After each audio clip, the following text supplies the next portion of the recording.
नमस्कार दोस्तों, success study Baloda YouTube channel में आपका स्वागत है। आज के इस वीडियो में हम कक्षा 8वीं बोर्ड परीक्षा के लिए लेकर के आए हैं विज्ञान विषय का सैंपल पेपर। तो आइए शुरू करते हैं हम आज का वीडियो। यह प्रश्न पत्र 60 अंकों का होगा और इसे हल करने के लिए 2.5 घंटे का समय दिया जाएगा। सबसे पहले आप देख लेते हैं बहुविकल्पीय प्रश्न। बहुविकल्पीय प्रश्न आपको 5 दिए जाएंगे, प्रश्न क्रमांक 1 से 5 तक, और इनमें से प्रत्येक प्रश्न के लिए 1 अंक निर्धारित होगा। तो आइए पहला प्रश्न देखते हैं। अक्षय प्राकृतिक संसाधन है। 4 विकल्प दिए गए हैं, इनमें से एक सही विकल्प है जिसका चयन करके आपको अपनी उत्तर पुस्तिका में लिखना है। ए वन, बी सूर्य का प्रकाश, सी कोयला, डी प्राकृतिक गैस। इनमें से सही उत्तर है विकल्प बी सूर्य का प्रकाश। प्रश्न क्रमांक 2, पेट्रोलियम का कौन सा उत्पाद पेंट निर्माण हेतु प्रयोग में लाया जाता है? ए बिटुमेन, बी स्नेहक, सी पैराफिन, डी ये सभी। इनमें से सही उत्तर है विकल्प ए बिटुमेन। तीसरा प्रश्न है, पहेली ने गूंथे हुए आटे को दबाकर समतल चपाती का आकार दिया, यह परिवर्तन किस बल के कारण हुआ? ए गुरुत्वाकर्षण बल, बी पेशीय बल, सी चुंबकीय बल, डी स्थिर विद्युत बल। इनमें से सही उत्तर आ जाएगा पेशीय बल। प्रश्न क्रमांक 4, पहेली जल की कमी वाले क्षेत्र में रहती है, वहीं सिंचाई के लिए किस विधि का उपयोग करें कि जल व्यर्थ न होकर सीधे पौधों की जड़ों को मिले? ए रहट, बी ड्रिप तंत्र, सी ढेकली, डी छिड़काव तंत्र। इनमें से सही उत्तर होगा ड्रिप तंत्र। इसे बूंद बूंद सिंचाई प्रणाली भी कहा जाता है। इसके अंतर्गत पानी सीधे पौधों की जड़ों में जाता है, और यदि जल की कमी है, ठीक है, जमीन असमतल है, तो वहां पर भी जो है छिड़काव तंत्र का उपयोग किया जाता है, यानी स्प्रिंकलर सेट का। ये दोनों प्रश्न यहाँ पर बन सकते हैं।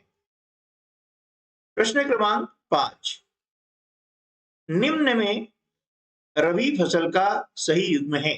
ए धान मक्का, बी सोयाबीन मूंगफली, सी गेहूं चना, डी कपास मूंग।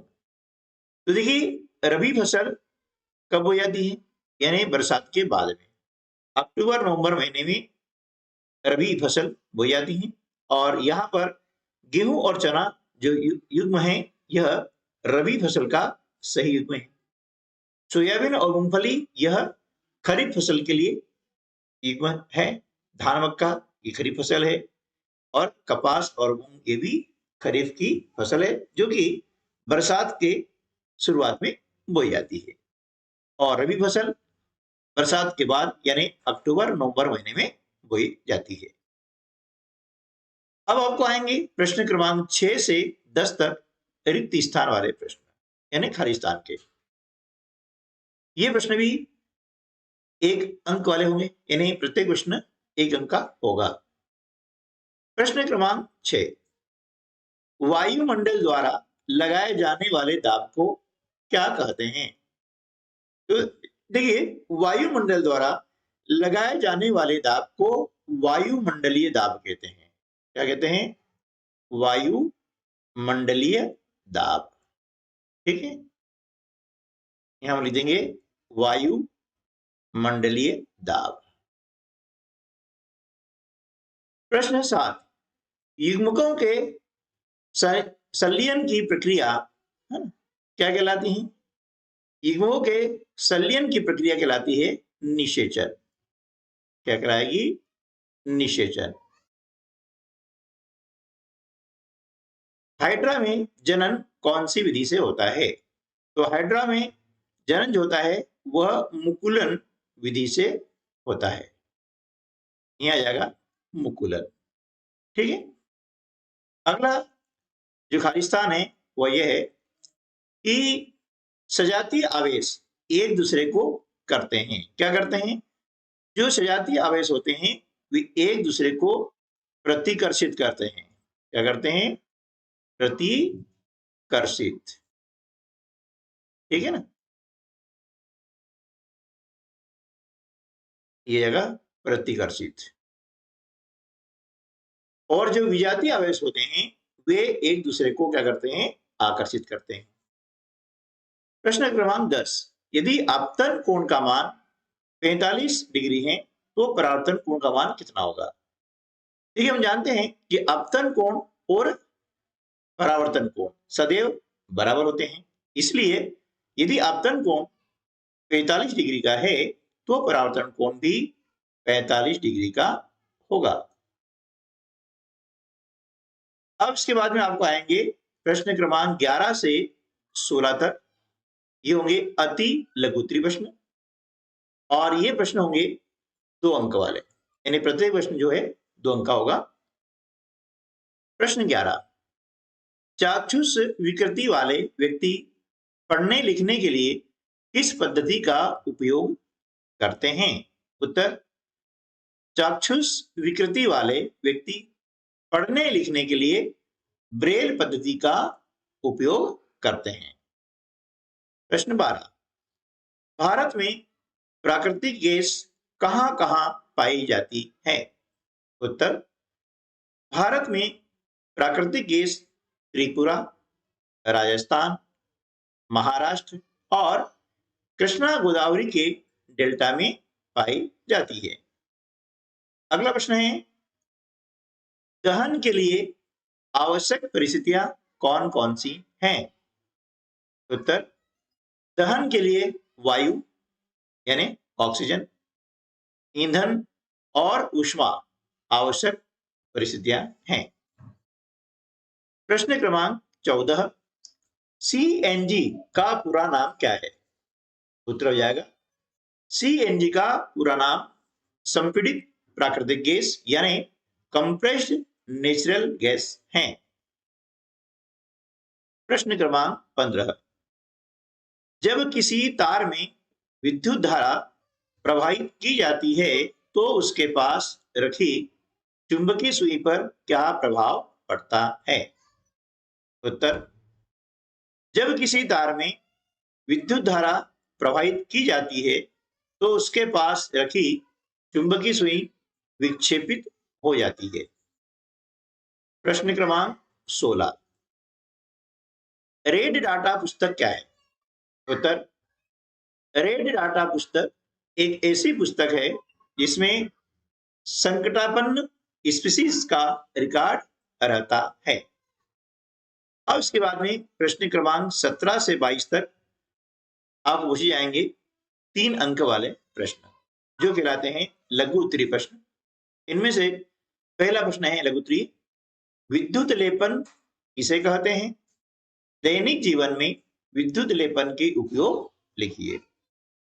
इसका उत्तर होगा, विद्युत द्वारा किसी पदार्थ पर वांछित धातु की परत निक्षेपित करने की प्रक्रिया को विद्युत लेपन कहते हैं। दैनिक जीवन में विद्युत लेपन का उपयोग निम्न पर किया जाता है। नंबर 1, नकली आभूषण। Number 2, gas burner. नंबर 3, दरवाजा के हैंडल। नंबर 4, साइकिल, कार आदि के पार्ट्स। 5वां है मकान में लगी ग्रिल आदि। अब देखा होगा कि नकली आभूषण में जो है सोने की परत चढ़ाई जाती है ना? वह क्या होता है? धातु की परत होती है।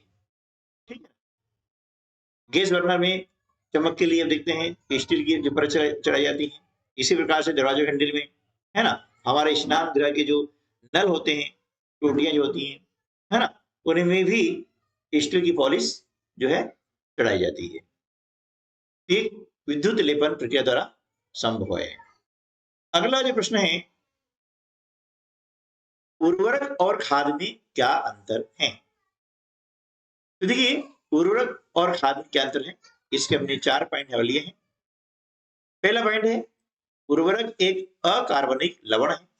खाद यह एक प्राकृतिक पदार्थ है जो गोबर, मानव अपशिष्ट एवं पौधों के अवशेष के विघटन से बनाया जाता है।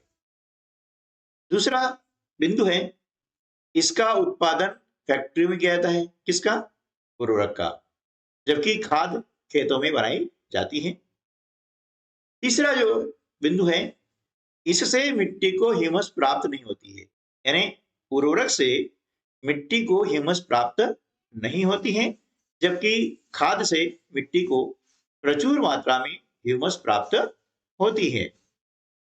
अगला जो अंतर है वो यह है कि उर्वरक में पाचक पोषक तत्व जो होते हैं, पादप पोषक तत्व जो होते हैं, वे प्रचुर मात्रा में होते हैं, जबकि खाद में पादप पोषक तत्व अपेक्षाकृत कम मात्रा में होते हैं। अगला जो प्रश्न है, वैक्सीन यानी टीका हमारे शरीर में किस प्रकार कार्य करती हैं? उत्तर, जब मृत अथवा निष्क्रिय सूक्ष्म जीवों को स्वस्थ व्यक्ति के शरीर में प्रविष्ट कराया जाता है, तो शरीर की कोशिकाएं उसी के अनुसार लड़ने की प्रतिरक्षी उत्पन्न करके रोग कारक को नष्ट कर देती हैं। यह प्रतिरक्षी हमारे शरीर में सदैव बनी रहती हैं तथा रोग कारक सूक्ष्म जीव से सदैव हमारी सुरक्षा होती रहती है। इस प्रकार वैक्सीन हमारे शरीर में कार्य करती है। अगला प्रश्न है,